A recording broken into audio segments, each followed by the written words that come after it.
Olá, bom dia, meninos e meninas. Estamos aqui fazer uma pequena videoaula aí para auxiliar vocês aí na compreensão do conteúdo. Nosso conteúdo, então, aqui é falar sobre um espaço rural brasileiro, tá? Então, nós vamos analisar aqui um pouco sobre o espaço rural e também falar um pouco sobre a questão da estrutura fundiária no Brasil e sobre os conflitos agrários também que acontecem no Brasil. Então, o espaço rural, ou seja, o campo, né? Também pode ser chamado como campo, ele, no caso, a produção agropecuária está relacionada a esse espaço rural. E essa produção agropecuária, no caso do Brasil, ela está intimamente, hoje, atualmente, ligada à questão da indústria, né? Então, nós podemos analisar nesse esquema que eu fiz aqui. Ó.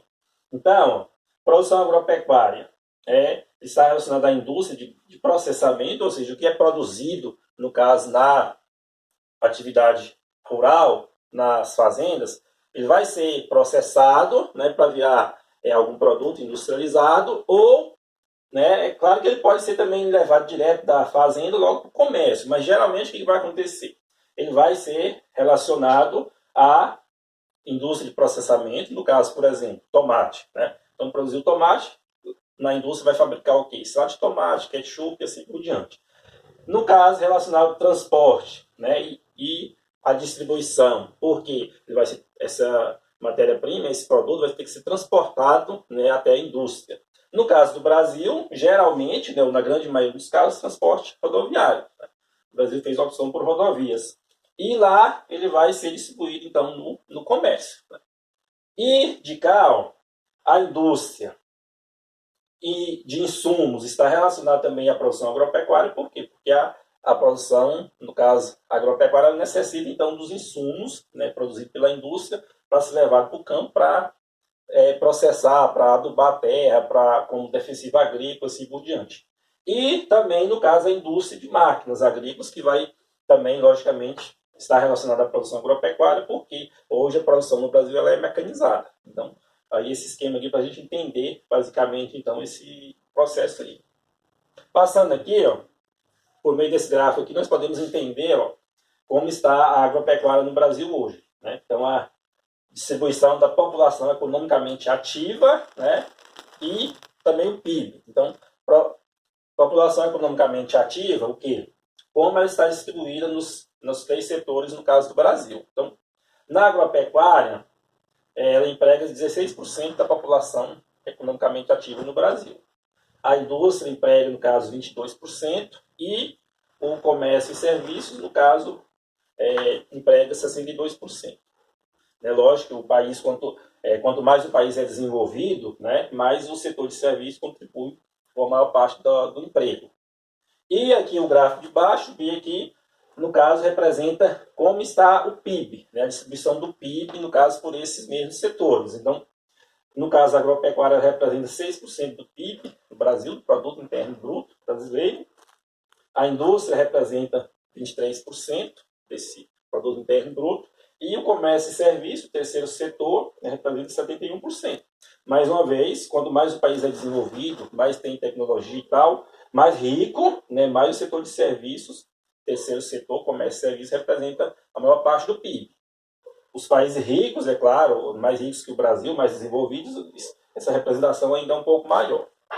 Passando aqui, nós podemos tentar entender aqui, ó, agropecuária, agroindústria e agronegócio não é a mesma coisa, apesar de ser três palavras que estão relacionadas ao setor rural, né? Não é a mesma coisa. Agropecuária é diferente de indústria, que é diferente de agronegócio. Né? Então, para a gente tentar entender, a agropecuária ela é a produção agrícola, né, mais a pecuária. Então, o conceito básico é isso. A agroindústria já é um pouco mais complexo. A agroindústria ela é a indústria que está ligada ao setor agrícola. Né? Então, por exemplo, lá no slide anterior eu falei lá, no caso da agroindústria. Então, por exemplo, a indústria de produção de adubos, né? Fertilizantes, químicos e tal. Então, está relacionada à indústria, está relacionada à agroindústria.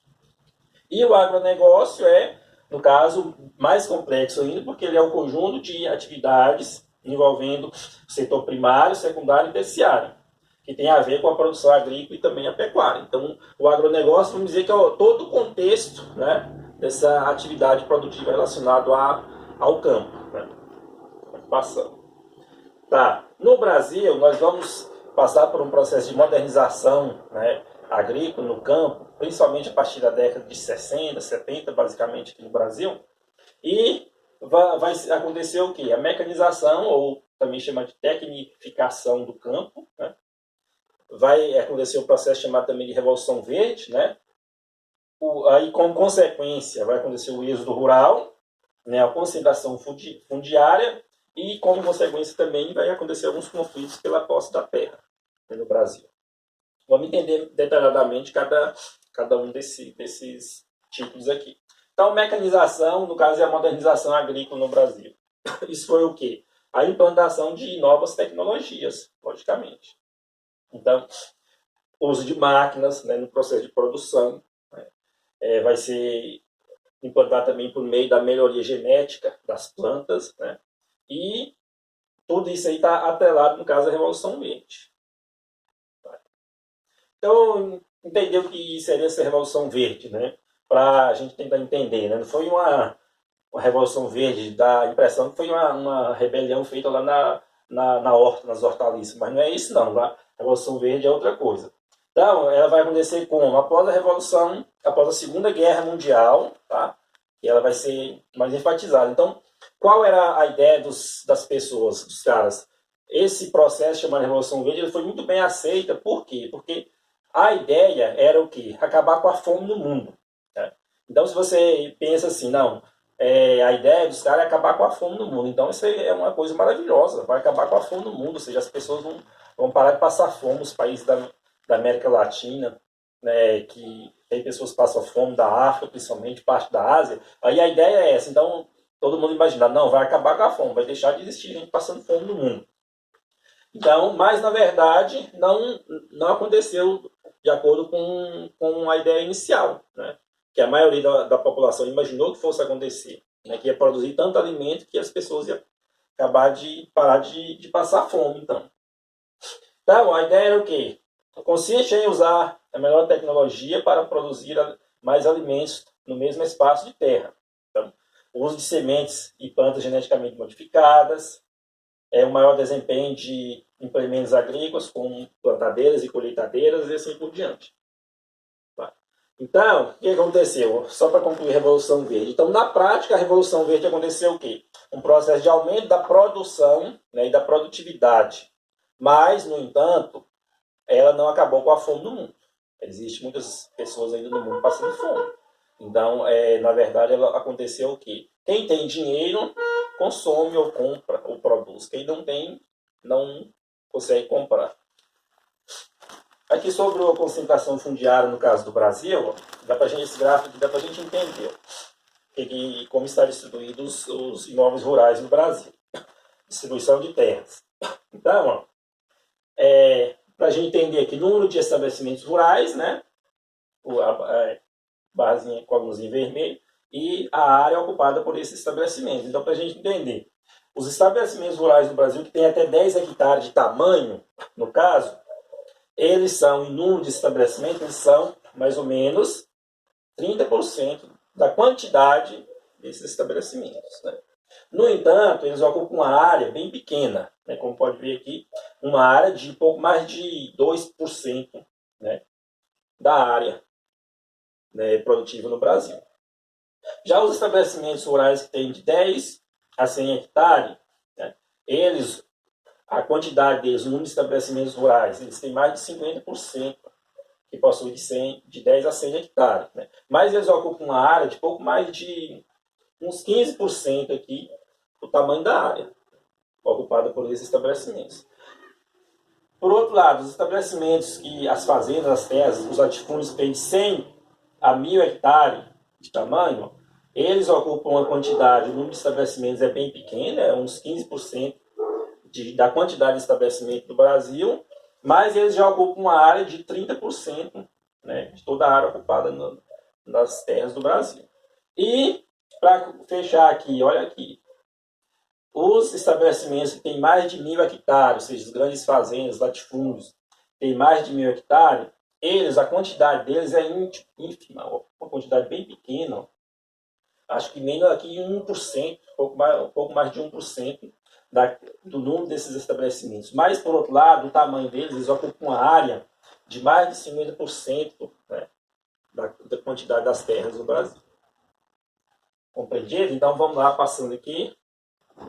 Tem umas características dessa estrutura.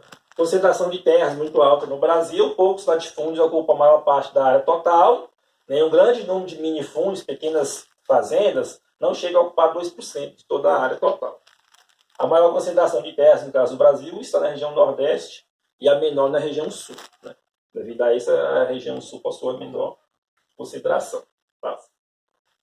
Aí, como consequência também da mecanização do campo, nós temos o êxodo rural. Né? Então, o êxodo rural é o quê? A migração da população, né, do campo para a cidade. Né? Então, no Brasil, principalmente, ela aconteceu mais entre as décadas de 1960 até 1980, basicamente. Ainda hoje acontece, mas né, nessas duas décadas aí foi bem intenso mesmo esse êxodo rural. Consequência também da urbanização e da industrialização, né, que gerou concentração fundiária e também causado, no caso, pela mecanização do campo. Aí, como consequência disso tudo aí, vai surgir o quê? Algumas tensões no campo, né? Alguns conflitos no campo. Aí no Rio Grande do Sul, lá, na década de 70, vai surgir os primeiros movimentos dos trabalhadores rurais, os chamados sem terra, né? E ficou popularmente conhecido como sem terra. Em 84 foi criado, né, o MST, e aí surgiu vários conflitos com baixa de ambos os lados, tanto mortes, tanto do lado dos trabalhadores rurais sem terra, quanto do lado dos proprietários de terras, ou até próprios funcionários dos proprietários. Mais de 50% dos conflitos no Brasil ocorrem nas regiões Norte e Nordeste. Aqui um número, uma tabela que vai nos dar uma ideia de quantidade de pessoas que morreram em período de 99 até 2008. Então aqui no Brasil, em 99 morreu 27 pessoas relacionadas ao conflito de terra, 2001, 29, 2002, 43, 2003, 73, 2004, 38, e assim vai, 2005, 6 até 2008, 26. Aqui, 2003, 73 trabalhadores, foi no período que teve, né, um grande número de mortes lá no Pará, no estado do Pará. Tá? Então é isso, nós podemos resumir um pouco aqui esse conflito, né, a questão do espaço rural brasileiro e alguns conflitos aí. Então, vamos ver se vocês conseguem entender e pesquisa mais para aprofundar o assunto.